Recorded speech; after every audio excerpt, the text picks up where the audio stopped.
Hey, 6th graders, Mrs. Simonson here. Tonight we're going to depart a little bit from our work with ratios and rates and proportions and work on a computation skill that is multiplying decimals.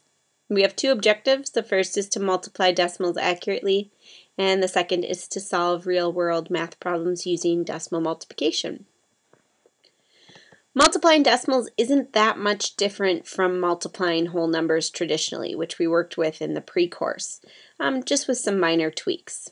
Alright, so let's say I have 6 17/100ths and I want to multiply that by 5 3/10. First thing I want to do is write the problem vertically, meaning one right above the other. And it's important to note when you are multiplying, you don't want to line up the decimals. You want to line up the numbers on the right. So you'll notice when I rewrote it, my decimal points don't line up. Now, when I multiply, I'm actually going to ignore the decimals. I'm going to think of this as 617 times 53. Alright, so 7 times 3 is 21, 3 times 1 is 3, plus 2 is 5, and 3 times 6 is 18. Now I put in my 0 here as I shift over to the next digit.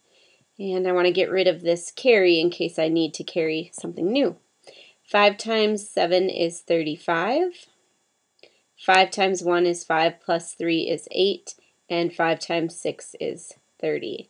There's no more digits I need to distribute among, so I'm going to add up my product. Okay, so I have my product, and now the last thing we need to do, because they are decimals, is place the decimal point back into the product. And the way you do that is you add up the number of decimal places your factors had. So in 6 17/100ths, that's 2 decimal places, 2 places past the decimal. And in 5 3/10, there's 1 place past the decimal point.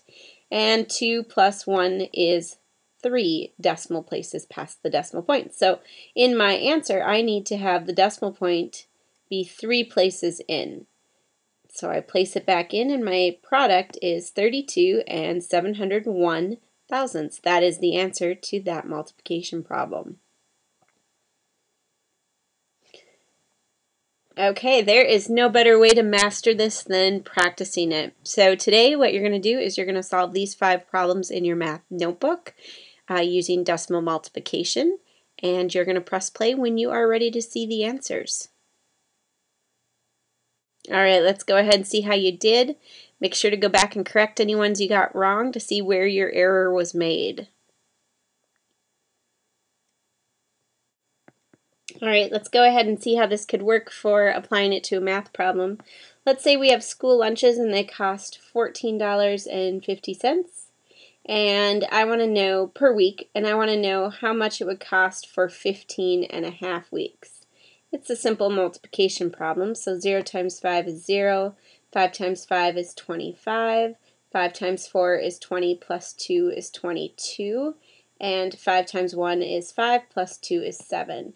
Shifting to the next digit, I have to put in a 0 here, and because it's times 5 again, I know it's going to be exactly the same digits as before.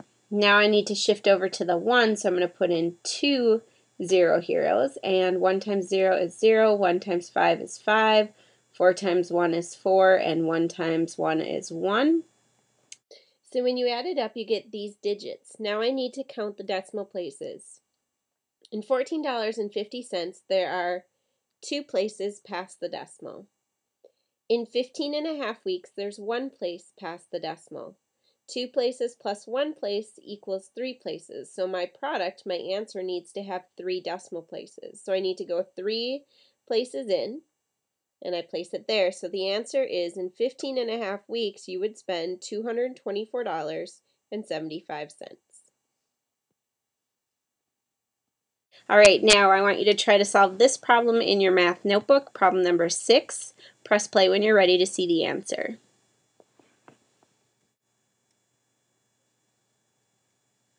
Alright, the answer is $246.75. Make sure to correct your answer if you got it wrong the first time. Alright, tonight's lesson was a pretty short one, just multiplying decimals. You know how to do the traditional multiplication. It's just adding those 2 steps of lining up the numbers instead of the decimal places, multiplying it like you would a traditional multiplication problem, and then placing the decimal point back in.